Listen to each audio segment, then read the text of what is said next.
You ask Tiger to solve. This deals with linear equations with one unknown. The final result is x equals 2.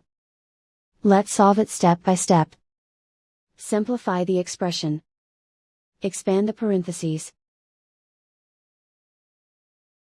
Simplify the arithmetic. Combine like terms. Group all x terms on the left side of the equation.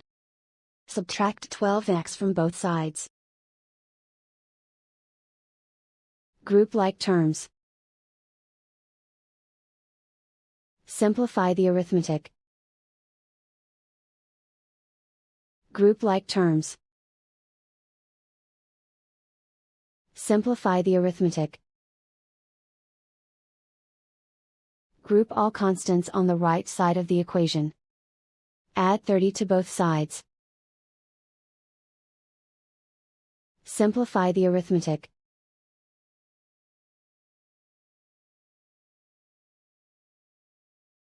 Isolate the x. Divide both sides by -16. Cancel out the negatives. Simplify the fraction. Cancel out the negatives. Find the greatest common factor of the numerator and denominator.